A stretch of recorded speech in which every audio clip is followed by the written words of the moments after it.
نحمده ونصلي على رسوله الكريم اما بعد فاعوذ باللہ من الشیطان الرجیم بسم اللہ الرحمن الرحیم۔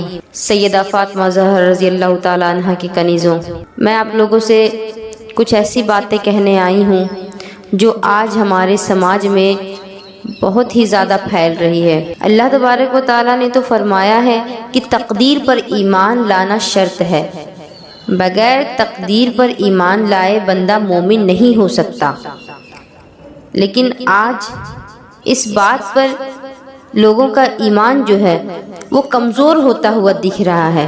میں اس کی مثال کچھ اس طرح سے دینا چاہوں گی، ہر کسی کو اللہ تبارک و تعالیٰ نے جوڑے کے ساتھ پیدا کیا، کسی بھی چیز کو اللہ نے بغیر جوڑے کے نہیں پیدا کیا۔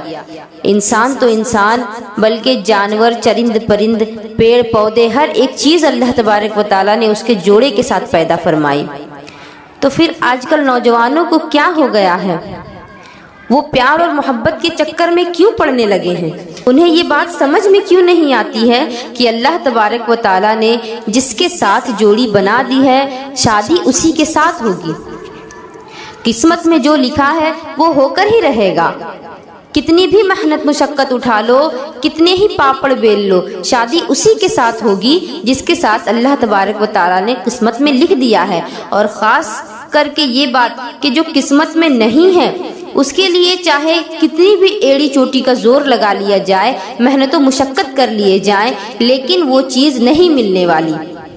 اب مجھے بتائیں، ایک چیز رکھی ہوئی ہے اور اس کو حاصل کرنے کے دو راستے ہیں۔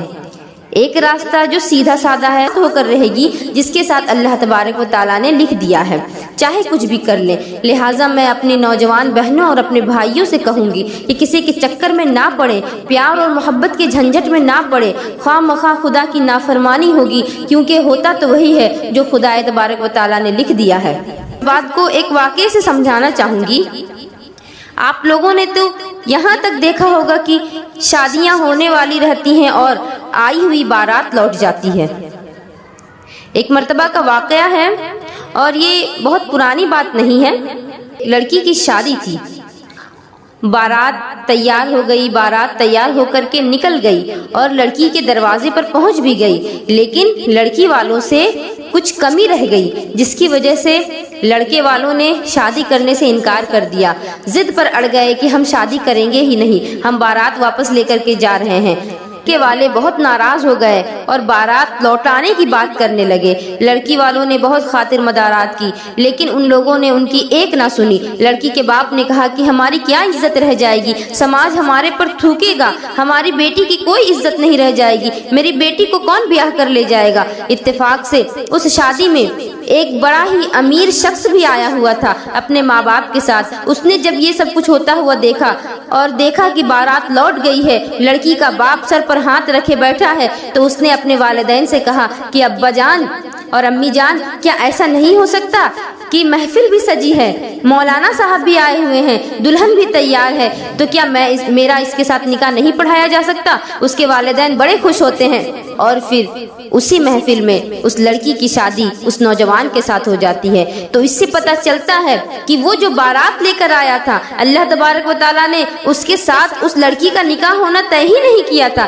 بلکہ اس کا نکاح تو اس دوسرے نوجوان کے ساتھ ہونا تھا۔ یہی وجہ تھی کہ گھر پر آئی ہوئی بارات لوٹ گئی۔ اسی طرح کا ایک واقعہ آتا ہے امام اعظم رحمۃ اللہ علیہ کے زمانے کے بارے میں۔ امام اعظم رحمۃ اللہ علیہ کے زمانے میں ایک مرتبہ ایک بڑے ہی امیر شخص کے یہاں شادی تھی۔ اس کی دو بیٹیوں کی شادی تھی اور اتفاق سے دو بہن اور دو بھائیوں کی شادی ہو رہی تھی، یعنی دونوں بہنیں اور دونوں بھائی۔ آپ یہ کہا کہ نکاح جس کے ساتھ ہوا ہے یہ اسی کے ساتھ رہے گی، یعنی رات میں جو کام ہوا ہے وہ غلطی کی وجہ سے ہوا تو اس کو نظر انداز کر دیا جائے، اور جس کا نکاح جس کے ساتھ ہو چکا اب وہ اسی کے ساتھ رہے۔ لیکن اس مجلس میں امام اعظم رحمۃ اللہ علیہ بھی تھے، جو کہ اماموں کے امام ہیں۔ انہوں نے فرمایا، جب ان سے پوچھا گیا تو انہوں نے فرمایا کہ ایسا ہونا درست نہیں۔ انہوں نے دولہا اور دلہن کو بلایا اور انہوں نے ہر ایک جوڑے سے پوچھا کہ کیا تم نے جس کے ساتھ رات گزاری وہ تمہیں پسند ہے؟ تو ہر ایک جوڑے نے ہاں میں جواب دیا۔ تو امام اعظم نے فرمایا کہ ہر ایک نے جس کے ساتھ رات گزاری وہ اسے پسند ہے۔ اب اگر جس کے ساتھ نکاح کیا گیا تھا اس کے ساتھ ان کو کر دیا جائے تو پھر نہ بھائی اپنے بھائی سے نظر ملا سکے گا، نہ بہن اپنی بہن سے نظر ملا سکے گی۔ اسی لیے مصلحت یہی ہے کہ یہ نکاح توڑ دیا جائے اور جو جس کے ساتھ رات گزار چکے ہیں ان کے ساتھ ان کا نکاح دوبارہ کروا دیا جائے۔ اب ظاہر سی بات ہے امام اعظم سے بڑھ کر کوئی امام نہیں، امام اعظم نے جو فیصلہ سنا دیا اس پر عمل بھی ہوا، اور کیا ہی خوبصورت فیصلہ انہوں نے فرمایا، کیونکہ اگر واپس ان دونوں کو ان کے نکاح میں کر دیا جاتا تو نہ ہی بہن بہن کو منہ دکھانے لائق رہتی اور نہ ہی بھائی بھائی کو منہ دکھانے لائق رہتا۔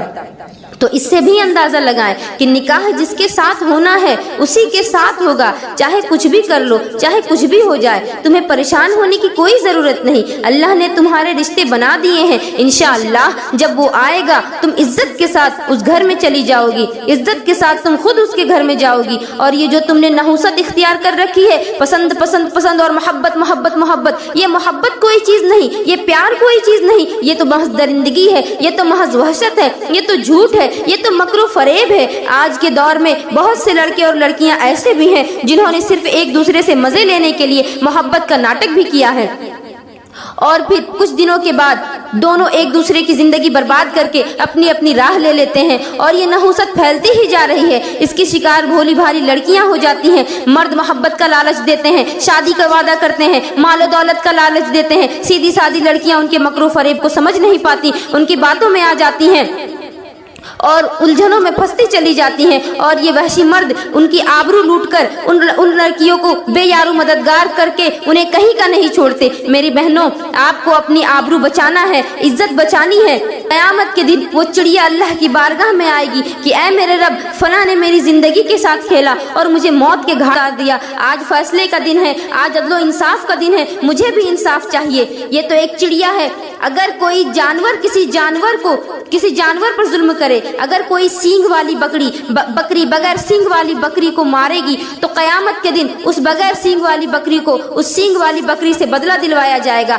اگر کوئی پتھر کسی دوسرے پتھر کو بے وجہ اگر رگڑ بھی دے تو قیامت کے دن اس پتھر کو بھی بدلہ دلوایا جائے گا۔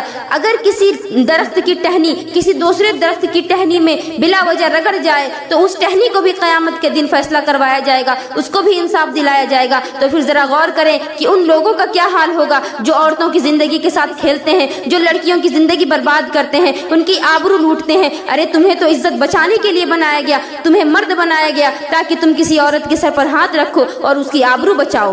مگر تاریخ میں ایک واقعہ ملتا ہے جو میں آپ لوگوں سے بتانا چاہوں گی کہ ایک بہت ہی خوبصورت لڑکی تھی، لیکن اس کا باپ غریب، اس کے پاس طاقت و قوت نہیں، کوئی اقتدار نہیں۔ ایک مرتبہ بادشاہ کہیں سے گزر رہا تھا تو اس نے اس خوبصورت لڑکی کو دیکھا، اس پر جیسے ہی اس کی نظر پر ہاتھ میں مل گئے، تمہارا حسن کب تک باقی رہے گا؟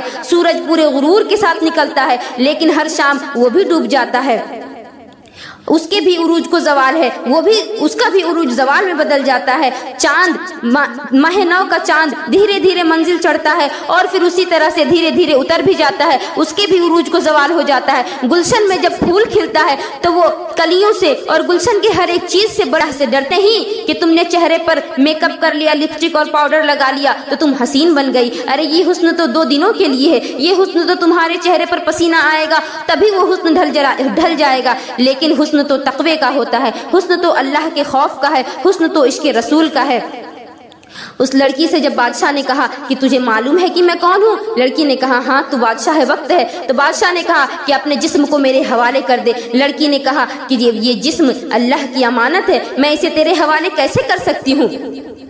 دنیا پرست مرد کی سب سے بڑی خواہش یہی ہوتی ہے کہ وہ عورت کو کھلونا بنائے، عورت کے جسم کے ساتھ کھیلے۔ عورت بڑی مظلوم واقع ہوئی ہے، ہر لحاظ سے عورت مظلوم ہے۔ کبھی جوئے میں ہارا گیا عورت کو، کبھی بیچ دیا گیا، کبھی اس کے جسم کو لوٹا گیا، عورت کو کھلونا بنایا گیا۔ عزت دی ہے تو مذہب اسلام نے دی ہے۔ مذہب اسلام اس مذہب کو کہتے ہیں جس نے عورت کو زمین سے اٹھا کر کے لوگوں کے دلوں میں جگہ دی، لیکن افسوس جس نے عزت دی اسے ہی لوگ بدنام کر رہے ہیں، اسی کے خلاف لوگ پروپیگنڈا کیے جا رہے ہیں۔ ہائے افسوس جن لوگوں نے ہوس کا نشانہ بنایا عورتوں کو، آج وہی لوگ اسلام کے حوالے سے تمہارے دلوں میں شکوک و شبہات ڈال رہے ہیں اور تم ان کی باتوں میں آ بھی جا رہی ہو۔ ذرا اس لڑکی کے واقعے کو سنو، وہ لڑکی کہتی ہے کہ یہ جسم اللہ کی امانت ہے، میں تمہارے حوالے کیسے کر دوں؟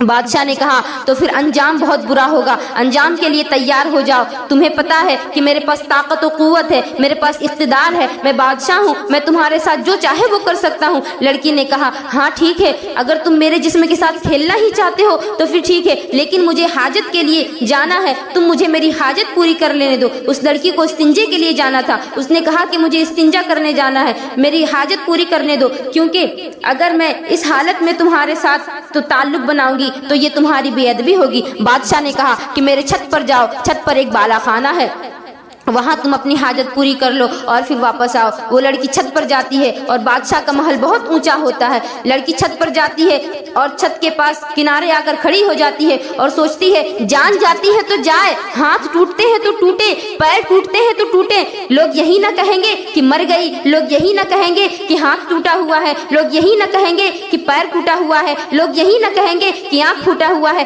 کم سے کم یہ تو نہیں کہیں گے کہ بدکار ہے، کم سے کم یہ تو نہیں کہیں گے کہ اس نے اپنی عزت کی بازی لگا دی۔ اور وہ لڑکی شیخ بہاؤالدین نقشبند کی مرید ہوتی ہے، اپنے پیر کا نام لیتی ہے اور چھت سے چھلانگ لگا دیتی ہے، اور اللہ تبارک و تعالیٰ پر اس کا یقین دیکھیے، اپنے پیر پر اس کا یقین دیکھیے کہ اس کے پیر و مرشد کا دامن اس کے سامنے آ جاتا ہے اور وہ اس دامن میں گرتی ہے اور وہ لڑکی جان جانے سے بچ جاتی ہے۔ ذرا اس لڑکی کے ایمان کو دیکھیے، اس لڑکی کے جذبے کو دیکھیے کہ اس نے اپنی جان دینا گوارا کیا لیکن اپنی عزت لوٹنا گوارا نہیں کیا، اس نے اپنی عزت کو نیلام کرنا گوارا نہیں کیا۔ یہ ہوتی ہیں سیدہ فاطمہ کی کنیز، یہ ہوتی ہیں اسلام کی شہزادیاں۔ لیکن آج کل عورتوں کو کیا ہو گیا ہے کہ وہ پیسے کے پیچھے بھاگتی ہیں، وہ دولت کے پیچھے بھاگتی ہیں، وہ بڑے بڑے محلات کے پیچھے بھاگتی ہیں، انہیں کسی بھی چیز کا لالچ دے دیا جائے وہ اس لالچ کی طرف بھاگتی ہیں، اور انہوں نے اپنا اصل اقتدار کھو دیا، انہوں نے اپنا حسن کھو دیا۔ حسن تو اللہ کی یاد میں ہے، حسن تو اللہ کے عشق میں ہے، حسن تو رسول کی محبت میں ہے۔ دنیاوی حسن 2 دنوں کا ہے، یہ تو ڈھل ہی جائے گا۔ میری بہنوں، میں آپ سے گزارش کرتی ہوں کہ کسی کے بہکاوے میں نہ آئیں، کسی کی باتوں میں نہ آئیں، اپنے ایمان کو مضبوط کریں اور اللہ تبارک و تعالیٰ پر یقین رکھیں، صبر سے کام لیں، کیونکہ اللہ تبارک و تعالیٰ نے ہر کسی کے لیے انتظام کر رکھا ہے۔ اب میں اپنی گفتگو کو یہیں پر ختم کرتی ہوں۔ وما علینا الا البلاغ۔ السلام علیکم ورحمۃ اللہ وبرکاتہ۔